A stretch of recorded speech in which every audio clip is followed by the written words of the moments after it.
आज हम बात कर रहे हैं JCR 2023 का की अपडेट के बारे में। एक प्रेजेंटेशन को मैं यहाँ पे रेफरेंस लेके बात करूंगा बिकॉज आई फाउंड बहुत सारा इंफॉर्मेटिव यहाँ पे इंफॉर्मेशन जो कि मुझे लगा कि आपके साथ मैं शेयर करूं। And it was given by Valentine and Rachel from Clarivate. And मैंने इस रिपोर्ट को, ये प्रेजेंटेशन को क्लेरिवेट से डाउनलोड किया है।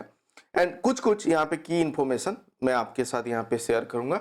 एंड ये भी हम डिस्कस करेंगे ASCI EACI जनरल को अभी इम्पैक्ट फैक्टर मिला हुआ है। मैंने एक वीडियो पे वहां पे बात किया था। एंड मतलब JCR 2023 पे, मतलब जून पे जो रिलीज हुआ उसके बाद इनको इम्पैक्ट फैक्टर मिला हुआ है। तो बहुत लोगों का मन पे ये डाउट है, इवन क्वेरी वगैरह भी आया था, मुझे बहुत जगह पे पूछा भी गया था कि सर अभी ASCI एंड EACI को impact factor, journal impact factor मिल रहा है, सो कैन वी ट्रीट कि अभी अगर हम ये ASCI और EACI जनरल पे अगर हम पब्लिश कर रहे हैं तो वो क्या SCI जनरल जैसे हम इसको ट्रीट कर सकते हैं? अगर मेरे PhD पे कुछ रिक्वायरमेंट है तो publish in A journal that is index in SCI, और मान लो आप EACI पे पब्लिश किए हो तो क्या वो इक्विवेलेंट है और मतलब मान्यता, और वो यूनिवर्सिटी उसको अलाउ करेगा? That also will discuss. So यहाँ पे मैं आपको जर्नल का जो आपका इम्पैक्ट फैक्टर जहाँ पे आप चेक करते हो, हम कहाँ पे चेक करते हैं? जर्नल मास्टर लिस्ट पे आके यहाँ पे सर्च करके, तो यहाँ पे भी देखेंगे कि अभी ASCI एंड ESCI केस पे क्या जर्नल इम्पैक्ट फैक्टर, अगर हम उसको क्लिक करके, एक बटन यहाँ पे ऐड हो गया, अगर हम उसको सिलेक्ट करके सर्च करें, क्या वो सब जर्नल यहाँ पे दिखा रहा है? दैट मीन्स अगर दिखा रहा है तो वो अभी इम्पैक्ट फैक्टर वो सब जर्नल को मिला हुआ है, वो भी चेक करेंगे। तो बिफोर दैट क्विकली मैं यहाँ पे आपको बता देता हूँ कि यहाँ पे जो न्यू अपडेट है जो प्रेजेंट किया गया था वो क्या था कि एक ESCI ASCI जनरल जो मैं बात कर रहा हूँ उसको इंक्लूड किया गया JCR रिपोर्ट पे, that we have discussed. And total process क्या होता है, कितने सारे जर्नल को वो कवर कर रहे हैं और कौन कौन सा जर्नल को अभी JCR में इंक्लूड किए हैं उसके बारे में डिस्कस किया गया है। More over reliable journal and pedigree journal को कैसे आइडेंटिफाई किया जाता है, कैसे उसको हटाया जाता है इफ इट कोई जर्नल अगर इंडेक्स हो गया है वेब ऑफ साइंस पे एंड दे फाउंड कि उसका behaviour let's say on citation basis पे। यहाँ पे भी एक रिपोर्ट पे वो लोग बता रहे थे कि आपको मतलब वो जर्नल को सप्रेस किया गया जहाँ पे कि वो देख रहे हैं साइटेशन बिहेवियर पे कुछ गड़बड़ है and they suppress the journal impact factor of that journal. और इवन इन फ्यू केसेस अगर वो एक इंडेक्सिंग, कोर इंडेक्सिंग पे है, मतलब वेब ऑफ साइंस का कोर इंडेक्सिंग क्या क्या है, ASCI ESCI SCIE and SSCI, तो यहाँ से वो हट भी सकता है। एंड यहाँ पे एक अच्छा एक इवोल्यूशन जो इसका हुआ है वेब ऑफ साइंस का, जो वो इम्प्लीमेंट किए हैं वो सब बताया जा रहा है, जहाँ पे कि आप देखो सिंप्लीफिकेशन की तरफ वो जा रहे हैं 2023 ऑनवर्ड्स। एंड अभी ASCI ESCI को इंक्लूड किया गया है। More over general impact factor तो एक हमको एक इंडिकेटर मिल रहा है, उसके साथ और एक वो एड ऑन किए हैं जिसको हम बोल रहे हैं जनरल साइटेशन इंडिकेटर। तो ये दोनों को कैसे कैलकुलेट किया जाता है वो भी इस रिपोर्ट में बहुत ही सिंपल वे पे बताया गया है, तो उसको देखते हैं। And they were talking about transparency of journal कैसे मेंटेन किया जाता है, इम्पैक्ट फैक्टर किसको दिया जाता है। एक अच्छा क्वेरी था जहां पे कि मुझे पूछा गया था कि सर जर्नल इम्पैक्ट फैक्टर मैं जब पब्लिश किया और मैं जब सबमिट किया उसका लेट्स से हायर था, बट नेक्स्ट ईयर उसका घट गया, तो क्या पैरामीटर है कि मुझे पता चल पाए कि वो जर्नल का इम्पैक्ट फैक्टर बढ़ते रहेगा, ना कि नेक्स्ट ईयर घट जाएगा और नीचे आ जाएगा। तो देयर आर फ्यू पैरामीटर, जैसे कि हम देखते हैं स्कूपर्स पे भी है, SJR है, then you have cite score है, बेसिकली जो कि आपको citation reliable citation based information देता है, एक इंडिकेशन देता है कि उसको अच्छा से साइटेशन मिल रहा है। अगर साइटेशन अच्छा मिल रहा है that means chances are there it will get higher impact factor, क्योंकि हम देखेंगे कि वो साइटेशन के साथ कैसे लिंक्ड है इम्पैक्ट फैक्टर। तो यहाँ पे आप देखो ESCI, अगर ये जो प्रोसेस है उनका इवैल्यूएशन का, तो यहाँ पे बताया गया है कि अगर क्वालिटी क्राइटेरिया को ध्यान पे रख के ESCI BKCI CPCI ये सब कोर इंडेक्सिंग का है। BKCI आपका बुक का इंडेक्सिंग के लिए, CPCI हो गया कॉन्फ्रेंस का, देन ESCI जो कि अभी इम्पैक्ट फैक्टर मिला हुआ है। तो ESCI अगर वो क्वालिटी कंट्रोल मतलब क्वालिटी मेंटेन कर रहा है वो सब जर्नल, तो उसको ये ऊपर पे लेके जा रहा है। मान लो आपका जो कोर इंडेक्सिंग का SCI, SSCI, ESCI उस कैटेगरी पे ESCI को लेके जा रहा है। इवन दे कैन वो सब जर्नल बाद में जो जिसका ESCI है वो कन्वर्ट हो जाएगा ESCIE और SSCI जिस कैटेगरी में जो है, जो कैटेगरी पे वो पब्लिश करे उस हिसाब से वो कन्वर्ट हो सकता है based on the criteria performance. अगर वो क्वालिटी मेंटेन नहीं कर रहा है, जो क्वालिटी क्राइटेरिया है, even they will lose out from this indexing as well. तो ये उनका टोटल प्रोसेस है इवैल्यूएशन का। इवैल्यूएशन कैसे किया जाता है, I have discussed in one of the video, जहाँ पे सेवरल फैक्टर है, they look into, they see the performance of the journal and वो इवैल्यूएट करते हैं। एंड यहाँ पे वो समरी वगैरह यहाँ पे दिया गया है। तो I will quickly take you to, यहाँ पे भी बताया जा रहा है कि इस टाइम पे almost 9,000 journal, more than that 3,000 publisher have been they gave journal impact factor for the first time. तो आप देखो 9,000 जर्नल को मिला है जो कि 3,000 पब्लिशर से है, फर्स्ट टाइम मिल रहा है। एंड साउथ, ग्लोबल साउथ का बहुत सारे 5% इंक्रीज हुआ है अभी जर्नल को, जिनको first time journal impact factor मिला हुआ है। 8% increase this will be, and 8% increase in the gold open access journal category पे भी जनरल इम्पैक्ट फैक्टर मिला हुआ है। सो दिस मेनी जर्नल, जहाँ पे कि जर्नल साइटेशन रिपोर्ट का अगर हम बात कर रहे हैं, from science journal, social science journal, बहुत टाइम पे पूछा जाता है कि sir arts, humanities, social science पे, मैनेजमेंट एरिया पे जर्नल नहीं है, मतलब अच्छा जर्नल नहीं है, और there are limited journal. You can see there are so many journal, you have to find it out. आपको पता होना चाहिए कि कौन सा जर्नल है। You have to visit to master journalist, वहाँ पे आप आके चेक करो, फाइंड आउट करो, then you will get your journal. And आप वहाँ पे देखो कौन कौन सा टाइप का पेपर वहाँ पे पब्लिश हुआ है, whether it is in your field of interest or not, and आप वहाँ पे सबमिट कर सकते हो। सो there are so many journals that are part of GCR। हम यहाँ पे स्कूपर्स के बारे में नहीं बात करें, few might be overlapping with scoopers, जहाँ पे कि आपको पता है कुछ इंडेक्सिंग ओवरलैप होता है स्कूपर्स का। Most of the Scoopers Index Journal are part of Web of Science, I can say, but not all Web of Science Journal part of Scoopers। तो वो आपको ध्यान पे रखना है। और जो मैं बोल रहा था कि अगर हम यहाँ पे कैलकुलेट कर रहे हैं JIF सिंपल वे पे, ये बता रहे हैं कि अगर हम 2023 के लिए एक जर्नल का इम्पैक्ट फैक्टर कैलकुलेट कर रहे हैं, तो आप डिवीजन देखो कैसे हो रहा है। मतलब यहाँ पे हम तो साइटेशन को बेस लेके चलते हैं और जितना आर्टिकल पब्लिश हुआ है, तो 2023 के लिए अगर मैं कैलकुलेट कर रहा हूँ तो 2022 पे टोटल साइटेशन क्या मिला हुआ है फ्रॉम जो पब्लिश हुआ है डॉक्यूमेंट, कहाँ से आप देखो ये डिवीजन यहाँ तक है, to be citable item that is publish और journal published in this 2 year. ये 2 साल में जो पब्लिश हुआ है वो जर्नल का यहाँ पे आ गया।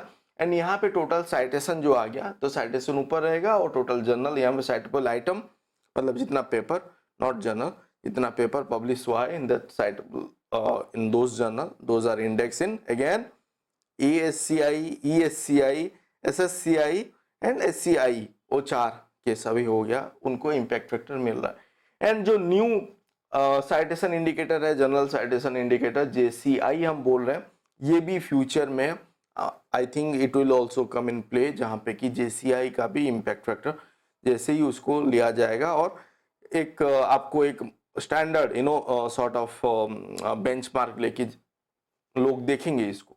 जहाँ पे आप देखो यहाँ पे हम 2022 का साइटेशन के ऊपर बात कर रहे थे, उसको टोटल साइटेशन लेके हम डिवीजन कर रहे थे जितना पेपर पब्लिश हुआ है।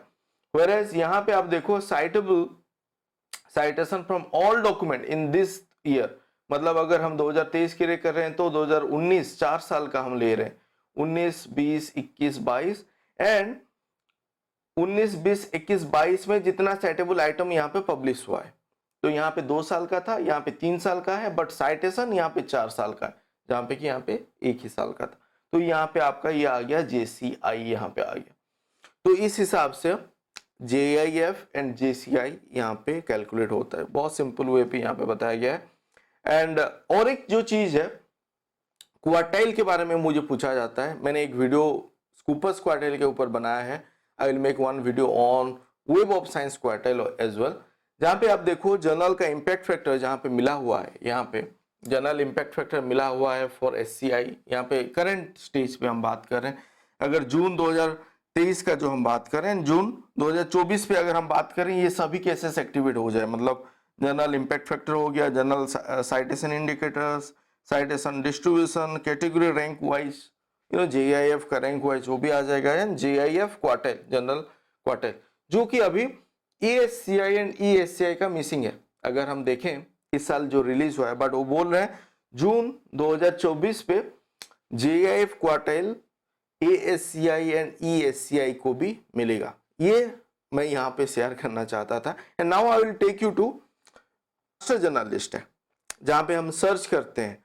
तो यहाँ पे मैं क्विकली एक फील्ड पे सर्च करता हूँ, बायोमेडिकल इंजीनियरिंग डाल देता हूँ, एंड उस related topic related keyword based show search होता है। तो जो जो यहाँ पे जर्नल आता है आप देखो, तो यहाँ पे मुझे एक आ गया, लुकिंग फॉर 2022 JCR मैट्रिक्स। अगर आपको करना है तो that will be available in the mid of July, वो बता रहे हैं, जो कि ऑलरेडी अवेलेबल हो गया है, आपको मैं दिखाऊंगा। एंड अभी मैं यहाँ पे क्या जाता हूँ, वेब ऑफ साइंस का जो कैटेगरी है मैं यहाँ पे सिलेक्ट कर लेता हूँ ESCI को एंड ASCI को, क्योंकि ये दो का इम्पैक्ट फैक्टर अभी रिलीज हुआ है, मतलब इस ईयर पे। एंड यहाँ पे अभी जो मैंने सिलेक्ट किया, तो उस इंडेक्सिंग बॉडी पे जो जो जर्नल है वो सब यहाँ पे रिफ्लेक्ट हो रहा है। एंड मोर ओवर आप देखो यहाँ पे जर्नल साइटेशन रिपोर्ट है, तो यहाँ पे आपका हो गया जर्नल साइटेशन रिपोर्ट 2022 JIF, मतलब 2023 पे हमको जो मिलता है वो एक्चुअली 2022 का है। तो यहाँ पे अगर मैं इसको सिलेक्ट करता हूँ, आप देखो ये सब जर्नल अभी शो हो रहा है। आप अगर रिकॉल कर पाओगे, मैंने एक वीडियो पे बात किया था, आप देख पा रहे हो, जहां पे कि अगर मैं ये ऑप्शन सिलेक्ट कर रहा था, यहाँ पे 2021 था, H 2021 JIF, तो यहाँ पे रिजल्ट कुछ नहीं आता था। अगर मैं यहाँ पे सिलेक्ट करता था आपका ASCI एंड ESCI केस पे, अभी ये दोनों इंडेक्सिंग को, कोर इंडेक्सिंग को सिलेक्ट करके अगर मैं JIF 2022 कर रहा हूँ, that means I am getting the result. उसका मतलब क्या है कि ये सब जर्नल का भी इम्पैक्ट फैक्टर मिला हुआ है। तो कोई मुझे पूछ रहा था कोई एक पर्टिकुलर जर्नल का, सर उसका इम्पैक्ट फैक्टर मिला है कि नहीं, कैसे पता करें? आप यहाँ पे आओ, सर्च करो उस जर्नल का, अगर यहाँ पे रिफ्लेक्ट हो रहा है एंड JIF H 2022 JIF है, तो उसको इम्पैक्ट फैक्टर मिला हुआ है। अगर नहीं है, दैट मीन्स उसका साइटेशन उस लेवल पे नहीं होगा कि इम्पैक्ट फैक्टर जनरेट हो। उस रिपोर्ट पे एक जगह पे बताया गया था जहां पे कि less than let's say about zero cumulative, मतलब आपका एवरेज आउट करके जीरो उसका इम्पैक्ट फैक्टर आ रहा है, तो वहां पे ग्रेटर देन 0.1 वहां पे शो होता है। तो क्योंकि हम साइटेशन को बेस लेके और जो पेपर पब्लिश हुआ है उसको लेके हम JIF कैलकुलेट कर रहे हैं, तो कभी कभी जो journal let's say new journal है उतना साइटेशन नहीं मिला है, तो उनका ग्रेटर देन 0.1 हो सकता है। तो वो भी एक चीज है जो कि आपको ध्यान पे रखना है। तो यहाँ पे अभी ये आपको सिरिटी हो गया, आपके फील्ड पे आप आके अगर आपको पर्टिकुलर जर्नल का नाम पता है, ISSN नंबर पता है, तो उस हिसाब से अभी आप सर्च करके खोज पाओगे। अगर आप देख रहे हो ESCI केस पे और ASCI केस पे वो जर्नल को इम्पैक्ट फैक्टर मिला है नहीं हुआ है। अभी मैं जो बात कर रहा था कि ASCI एंड ESCI जर्नल को क्या हम ट्रीट कर सकते हैं SCI केस पे, आप देखो यहाँ पे आपको कवरेज पे आपको देखने को मिल रहा होगा। वेब ऑफ साइंस का जो कवरेज है, कोर कलेक्शन, यहाँ पे आपको 4 ही शो हो रहा है जिनको इम्पैक्ट फैक्टर यहाँ पे मिला हुआ है। एक तो आपका BKCI एंड CPCI जो है वो कॉन्फ्रेंस एंड बुक का है, जहाँ पे कि हम रिसर्च पेपर जैसे हम उसको ट्रीट नहीं कर रहे हैं, बट यहाँ पे रिसर्च पेपर और रिव्यू पेपर जो आप लिख रहे हो ये सब इंडेक्सिंग, कोर इंडेक्सिंग पे आता है, and these are individual indexing. तो हम यहाँ पे ये नहीं कह सकते कि ESCI is equal to SCI और ASCI is equal to SSCI, जो भी। तो these are individual independent indexing body of web of science. तो मेरा जो कहना है कि आपको यहाँ पे क्वालिटी पब्लिकेशन हुआ है and these are part of this indexing, but आप इसको लेके SCI कैटेगरी पे शो नहीं कर सकते हो। अगर आपका यूनिवर्सिटी और जहाँ पे इंस्टीट्यूशन का अगर गाइडलाइन पे लिखा गया है कि it will be treated SCI E category जैसे उसको ट्रीट मिलेगा तो that is up to the university. But अगर हम web of science in particular बात करें तो यहाँ पे these are individual indexing body, तो वो इक्वल नहीं है, वो अलग अलग है और सभी का अलग अलग क्योंकि कवरेज होता है फील्ड ऑफ एक्सपर्ट जो फील्ड पे वो पब्लिश होता है तो उसको लेके वो इंडेक्सिंग बॉडी बनता है। एंड जर्नल आर डिफरेंट, जो इंडेक्सिंग होगा डिफरेंट इंडेक्सिंग बॉडी पे होता है, एक जर्नल मल्टीपल इंडेक्सिंग पे नहीं होगा शायद, तो उसलिए इंडेक्सिंग यहाँ पे अलग अलग है। सो आई होप मैंने आपका जो डाउट है वो क्लियर किया हो। अगर नहीं फिर भी कुछ डाउट बचा हुआ है, कुछ रह गया है तो please feel free to comment, आप कमेंट कीजिए, डू लेट मी नो। आप एक बार हमारा अर्लियर वीडियो वगैरह एक्सप्लोर कीजिए जो हमने अपलोड किया हुआ है, यू एक्सप्लोर द प्लेलिस्ट पे जाके आप देख सकते हो सो दैट आपको आइडिया मिले कि रिसर्च टॉपिक पे आपको कौन से एरिया पे सर्च कर रहे हो, लिटरेचर रिव्यू पे कर रहे हो, प्लेजरिज्म रिलेटेड कुछ कर रहे हो, एथिकल कंसर्न कर रहे हो और पीएचडी रिलेटेड कुछ कर रहे हो। मैंने डिफरेंट प्लेलिस्ट बनाया हुआ है तो आप वहाँ पे भी जाके देख सकते हो। वहाँ पे आपको सोल्यूशन नहीं मिलता है, आप कमेंट कीजिए एनी ऑफ द वीडियो, तो हम उसके ऊपर काम करेंगे if it is feasible and will try to make a video on it as well. क्योंकि आपका कमेंट अभी आ रहा है, बहुत अच्छा लग रहा है कमेंट सुन के। And thank you for watching this video. Thank you.